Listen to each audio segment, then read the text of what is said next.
Nah, ada puisi lagi Pak Ben?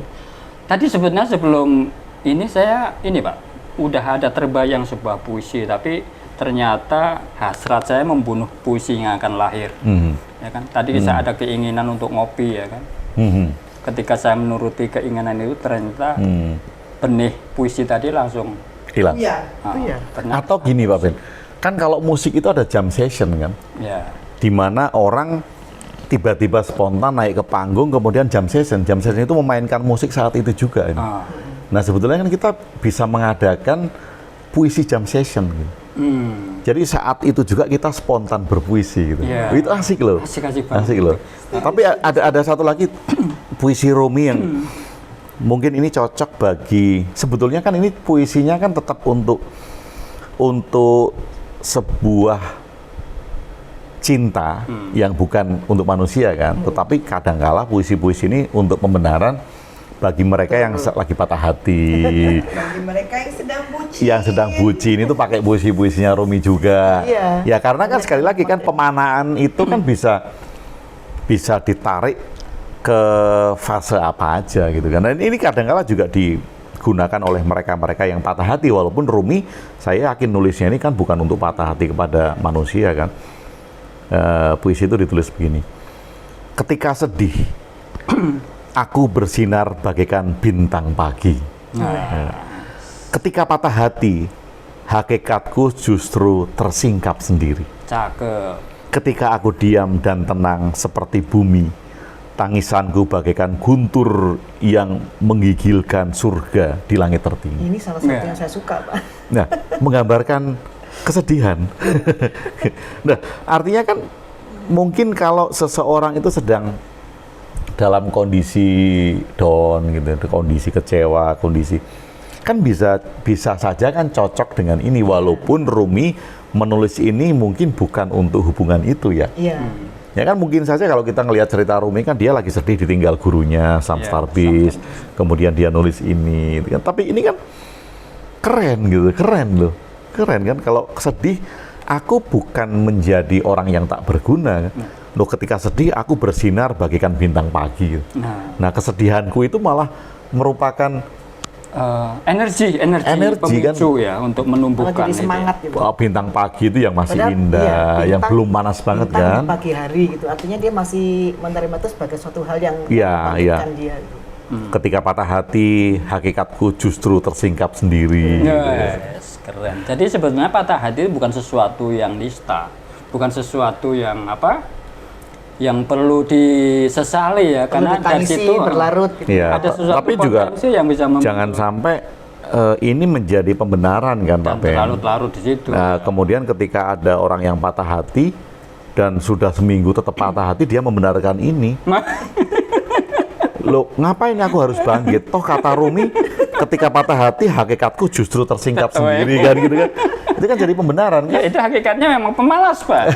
Terbuka dia di situ. Tersingkap bahwa dia pemalas ya. Itu juga. Tapi memang sesuatu yang unik. Saya ada satu, tiba-tiba ada lintasan ya. Di rasa saya nggak tahu nih. Barangkali ada suatu cinta yang tiba-tiba lewat. Tiba-tiba mengalir kata-kata yang bisa saya baca begini. Aku ingin membuka pintu rumahku semata-mata agar bisa melihat engkau melintas. Aku ingin membuka jendela-jendela rumahku semata-mata untuk menerima kehadiranmu. Tapi sudah aku buka pintu, sudah aku buka semua jendela, dan engkau tak juga muncul di hadapanku. Engkau tidak membalas rinduku. Aku termenung, apa yang salah? Dan ternyata dari dalam muncul suara bahwa ternyata aku lupa membuka hatiku sendiri. Keren. Ya, keren. Nah, Mantap. ini kan puisi Pak Ben tadi kalau diterima oleh kaum akal, itu pintu rumah Pak Ben digembok semua. Iya. Iya kan? Ya gimana mau sehat? Lah, gitu. Karena kan dia khawatir Pak Ben buka pintu tuh nunggu seseorang kan. Jangan-jangan dia buka pintu mau lihat seseorang yang lewat tadi kan. Nah itu keren loh. Ternyata cluenya ada di belakang, Pak. Iya. Iya, iya. Ya, kalau dari itu tadi ya, gitu. Tapi Rumi ini konon muncul sebelumnya memang sudah, karena memang mendalami kumpulan puisi-puisinya dari siapa ya? Saya agak lupa itu. Salah satu guru yang menyebutkan bahwa ketika Rumi berjalan dengan bapaknya,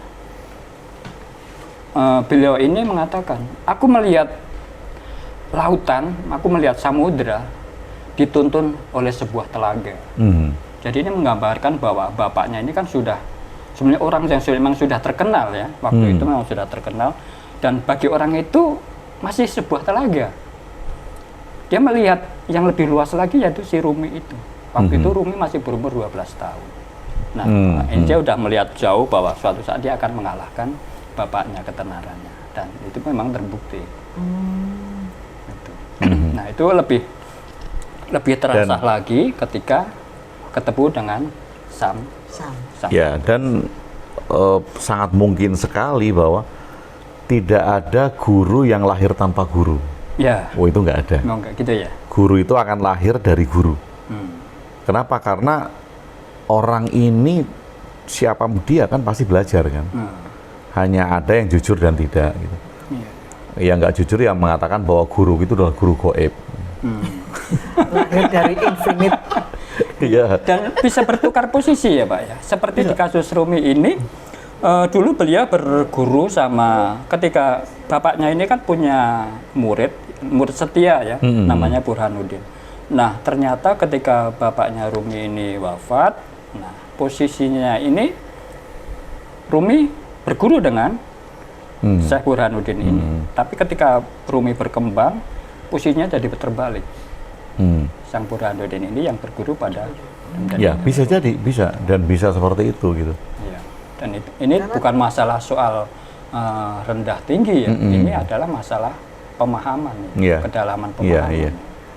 Hakikatnya apa bukan ini Pak, bahwa kan sering saya dengar ya bahwa setiap orang itu adalah guru pada fasenya masing-masing. Itu betul Pak ya? Itu iya, itu betul. Bahkan anak kecil pun bisa menjadi guru kita. Semua hal kan? Ya, semua hal. Ya. Makanya kalau kita membatasi bahwa orang itu nggak punya guru atau saya tidak belajarnya pada yang goib-goib tadi itu kan, itu kan pasti ada satu komoditas yang mau disembunyikan supaya dia selalu tampak menjadi sosok otoritas gitu. Atau bahkan ada yang pernah berguru kemudian nggak ketahuan gurunya siapa itu apa Pak? Bahkan bukan hanya nggak ketahuan tapi memusuhi gurunya. Gurunya dianggap dajjal malah. Padahal itu adalah guru yang melahirkan, yang sudah memberi ilmu itu kan bisa pengetahuan, bisa banyak. Tetapi kemudian itu dinafikan bahwa gurunya sudah dianggap dajjal. Gurunya itu berkesadaran rendah, terjerembab dalam kesadaran demon. Wah, ini kan lebih parah gitu, parah. Aduh, ini kalau tadi kembali ke cinta berarti dia tidak memiliki benih cinta.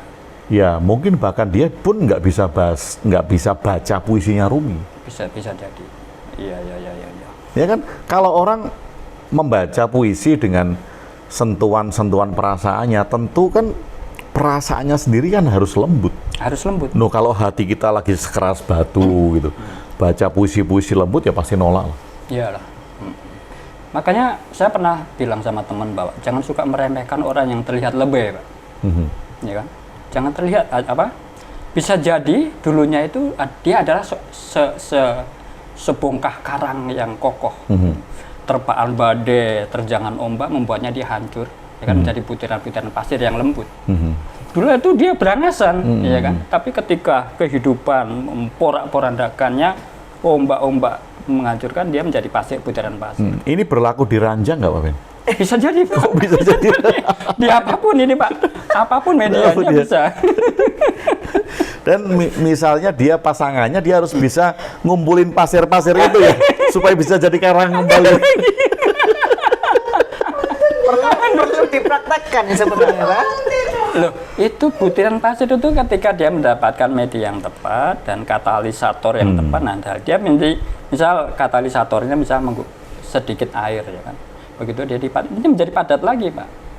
dia Ya. menjadi menggumpal lagi kan. Nah itu cocok dengan puisi Rumi yang tadi kan, Apa itu, ketika aku patah hati, hakikatku justru tersingkap sendiri Tersingkap gitu kan. sendiri. Ya. Karena sudah jadi butiran pasir tadi. Luas, makanya luas gitu. Aduh, iya. Ayo, apalagi Bun yang kira-kira ini Bun? Puisi-puisi Rumi. Kadang-kadang karena puisi Rumi ini kelihatannya sulit untuk dihafalkan. Oh iya, dan Iya, memang nggak harus Memang nggak dihafalkan. dihafalkan. Dihafalkan, ya. dia harus Iya. dibaca sekilas dan dia Dan bisa diresapi diserap. kan. Kayak tadi, tentang yang cinta tadi Pak Ben. Karena cinta segalanya menjadi ada. Nah, Kalau tidak ada cinta, misalnya, kan kita tidak menganggap bahwa segalanya menjadi ada. ya, Misalnya gini, sebetulnya Pak Ben ada. ya, Tetapi karena saya benci, saya kan nggak menganggap Pak Ben ada. ya, Iya. Karena saya cinta, maka Pak Ben ada di depan saya gitu. Kalau saya nggak cinta, saya benci, malah bahkan, wah di depan saya kan Di saya depan cuek. aja nggak Cuek. kelihatan ya? Iya, di FB pun diblok. ya, aduh, gawat deh. Oh, dianggap nggak ada kan gitu kan. Kok saya jadi ikut merasakan ya? Itu tadinya cinta dulu. Sebentar. kan? Awalnya dari Ini cinta. perasaan atau korban? Hmm. Korban perasaan. Korban perasaan betul beli. Aduh. Kebanyakan korban perasaan. Itu korban perasaan. Nah, Iya. karena cinta segalanya menjadi ada. Dan hanya karena cinta pula maka ketiadaan nampak sebagai keberadaan. Loh ini kan keren banget Keren kan? banget, keren Pak. Ketiadaan nampak sebagai keberadaan karena cinta. Ya. Jadi jangan-jangan, ini kan jangan-jangan lagi kan. Jangan-jangan karena cinta kita kepada ketiadaan. Namanya ketiadaan. Maha luas. Kan ketiadaan kan maha luas. Kita nggak bisa mengukur, Tak terbatas. nggak terbatas. Yang terbatas itu adalah keberadaan. Keberadaan Iya. itu terbatas. Bisa kita ukur batasnya. Iya. Tapi ketiadaan, kekosongan kan nggak terukur. Ya.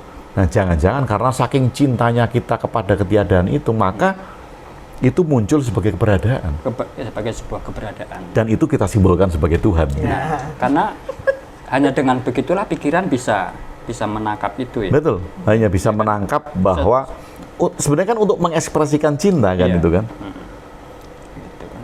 Satu sisi itu bagus, satu sisi dia mengkerdilkan sebetulnya Pak. Iya. Ya, Kalau kita maksudnya kalau memaknai, salah Pak, ya. memaknai. Salah memaknai. Tapi kalau kemudian maknanya kita kepada cinta, pada cinta kepada semua hal yang ada di alam semesta, maka itu adalah cinta kita kepada ketiadaan kan. Ya. Justru karena cinta kepada ketiadaan maka muncul keberadaan. Muncul keberadaan. Ini kan keren banget kan. Keren. Dan nggak mungkin, ya kalau saya mengatakan nggak mungkin kan, nggak mungkin bahwa diksi ini lahir dari pikiran logis. Oh enggak, ini pasti Iya. melampaui Pak ya. Gitu. Nah, yang saya ini kan Pak, yang saya perhatikan Rumi itu awalnya kan orangnya kan logis banget. logis ya. Ketika dia berbalik seperti ini, itu kira-kira apa Pak ini? Iya, kan fase ya. Iya. Jadi kembali ke fase aja. Betul, kembali ke fase dan tidak ada fase yang benar dan fase yang salah kan, tetap fase. Jadi ada, misalnya kita kasih perbandingan gitu. Walaupun ini tetap nggak bisa dibandingkan karena dua-duanya ini adalah guru besar dan guru mulia, Rumi sama Ibnu Arabi. Gitu. Ini kan pendekatannya berbeda kan. Rumi itu adalah pendekatannya tasawuf, Ibnu Arabi itu pendekatannya filsafat. Nah ini kan nggak bisa disatukan. Filsafat sama tasawuf kan nggak bisa disatukan. Karena apa? Filsafat ini memandang mau menjelaskan sesuatu yang nggak nampak menjadi logis. Kehidupan itu adalah perjuangan misal. Itu kan falsafah. Didefinisikan ya. Betul. Kehidupan itu adalah cinta misalnya. Kehidupan itu adalah sesuatu yang harus kita perjuangkan. Karena apa? Karena mau memandang bahwa kehidupan yang dialami ini bisa dilogiskan dalam tindakan manusia. Iya. Tapi kalau kita tanya sama Rumi, misalnya, Rumi akan bilang kan, kehidupan itu adalah batu yang tak bersuara. Kehidupan itu adalah angin yang bergema. Kehidupan itu adalah laut yang tak pernah berhenti untuk menampilkan ombak-ombaknya kan. Pendekatannya kan sangat beda. Kalau Rumi lebih dari semua sisi kehidupan Pak ya. Dan dia bukan bukan mau menjelaskan dengan filsafat Iya. yang logis. Kan. Karena semuanya adalah makna kan bagi Rumi. Nah di tasawuf ini kan makna yang diselami. Nah ini kan fase, sekali lagi ada fase yang mengambil jalannya Ibnu Arabi, ada fase yang mengambil jalannya Rumi gitu. Fase itu sendiri nggak ini Pak ya, tidak bisa dipaksakan. Jadi apapun tuh pasti Iya. berjalan alami. Betul, Pak ya, betul, fase. iya, nggak bisa dipaksakan.